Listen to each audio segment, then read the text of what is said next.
Dushasana ran to Duryodhana and informed him, "Father has returned everything that the Pandavas had lost and they're returning back to Indraprastha."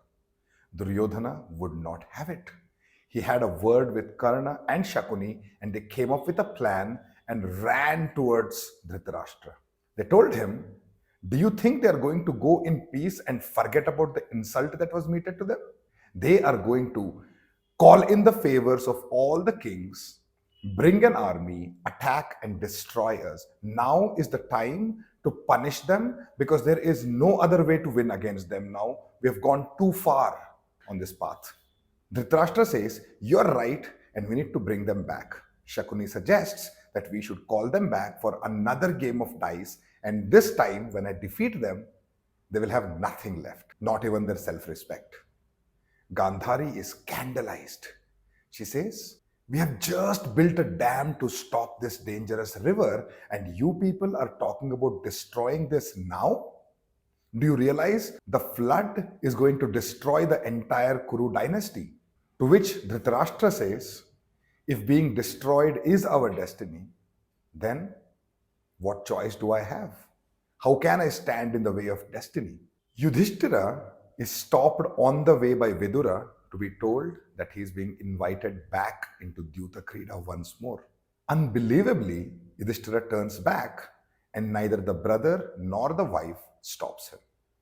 When he comes back to the Sabha, Shakuni explains the new rules. This time, we are not playing with stakes of elephants and horses and cows and slaves and brothers and wives. This time, we are staking our next 13 years.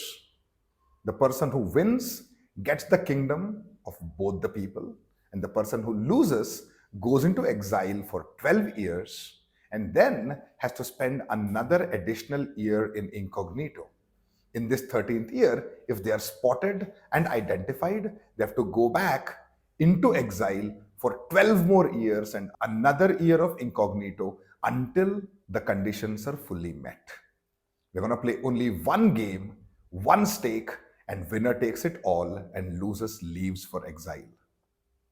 Everybody in the Sabha shouts, "No, don't do it." But Yudhishthira is once again back into his addiction and madness. He says yes. Shakuni picks up the dice and in due time he announces, "I have won." Yudhishthira, his brothers and the wife shed their upper garments, wear deer skin and start walking towards the forest. On seeing how they look, Dushasana taunts them and says, "You used to roam around this world like you have conquered it, and look at you now. You've got nothing except the deer skin that you wear."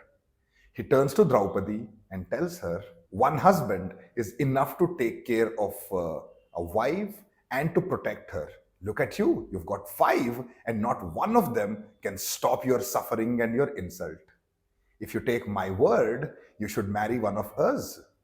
Or anyone in this Sabha, even the lowliest servant, would be a better husband for you than these 5 losers. Bhima turns and screams in anger. He warns Dushasana and tells him that on the 14th year, if you don't return our kingdom and there is a war, I am going to rip your chest apart and drink the blood from it. I am then going to kill Duryodhana. Arjuna is going to kill Karna and Sahadeva is going to kill Shakuni. All 3 of you who have conspired against us are all going to die by our hands. Eventually, the Pandavas start to leave. Kunti comes and starts talking to her daughter-in-law and her sons. She tells Draupadi to be strong and keep her husbands united. She tells her sons to be strong and be ready for a battle that is coming up.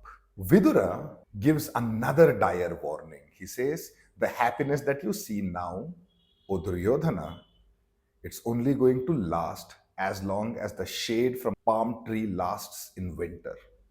It's here for a moment and then it will be gone, and after that will follow your destruction. What you have done today, you are going to pay the price for it, and so will the entire world." Gandhari warns once more to stop this madness. Drona advises them to stop this. But Dhritarashtra only nods his head in helplessness and says, "Destiny is all powerful and I can do nothing against it. I know this will not end well. I know the Pandavas have the support of Krishna and they will come back stronger than ever and avenge this. I am a helpless, blind king who is led by destiny and goes wherever fate takes him." If you've been paying attention to Dhritarashtra and his actions, you will realize that there is a pattern to this. He wants to do good. He's told by his son that the opposite of what he wants to do is the right thing for his family. He grudgingly accepts it and does it, and is then advised by Vidura to not do it. And this pattern repeats again and again and again. Dhritarashtra symbolizes the mindless greed in all of us. He is a metaphor for our uncontrolled desire. Gandhari is willful ignorance, and Vidura is the voice of conscience. Now, blind desire wants to listen to the voice of conscience. In fact, does hear it, but whenever there is an opportunity, desire defeats conscience and ends up doing what it planned to do any case. Dhritarashtra and Vidura and Gandhari, they're all in us. It is our choice whom we are going to let win.